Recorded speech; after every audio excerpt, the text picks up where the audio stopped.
नबी पाक अलैहिस्सलाम ने नौजवानों की हुकूमत से पनाह मांगी,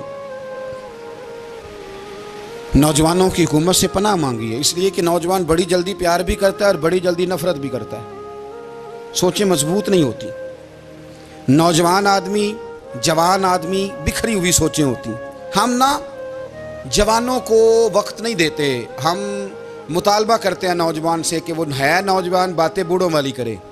अगर जवानी में बूढ़ों वाली बातें करे तो फिर तो शेख सादी कहते हैं सारे बूढ़े छोड़ के उस नौजवान के पास बैठो, उसके पास फैज़ ज़्यादा है। अगर ऐसा हो जाए, क्योंकि दर जवानी तौबा करदन शेवाए पैगम्बरी, ये तो अच्छी बात है, लेकिन मेरे अजीज़ अगर ऐसा ना हो, ऐसा मुमकिन ना हो, तो फिर नौजवान को आप उसकी तबीयत के मुताबिक डील करें। आप उसकी सोच देखें, उसका रवैया देखें, उससे प्यार करें। नबी करीम अलैहिस्सलाम के पास एक नौजवान दाखिल हुआ, अंदर दाखिल होते ही उसने फटाफट एक बात कर दी। कहने लगा या रसूलल्लाह मुझे जिना की इजाज़त दे दें।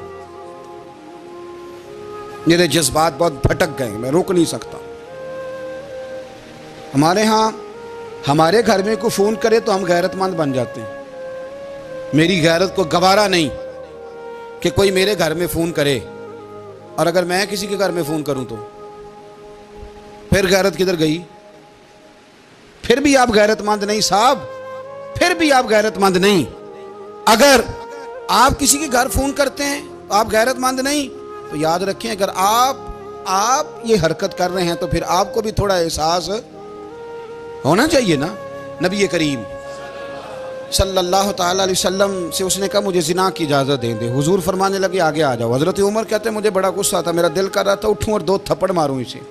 तरीका है बात करने का। हुजूर ने बुलाया, पास बिठाया, थपकी दी, फरमाया एक बात तो बता, तेरे सवाल का जवाब फिर देता हूँ, एक बात तो बता। या रसूल अल्लाह सल्लल्लाहु अलैहि वसल्लम इरशाद फरमाइए। हुजूर फरमाने लगे तू पसंद करता है कि तेरी बहन के साथ कोई जिना करे?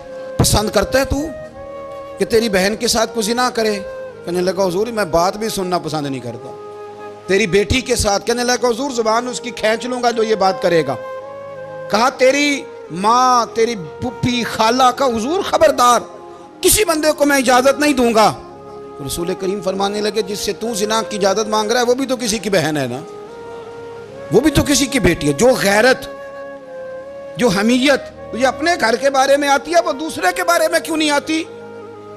जब नबी करीम ने उस नौजवान को उसके मिजाज के मुताबिक समझाया तो उसकी आंखों में आंसू आ गए।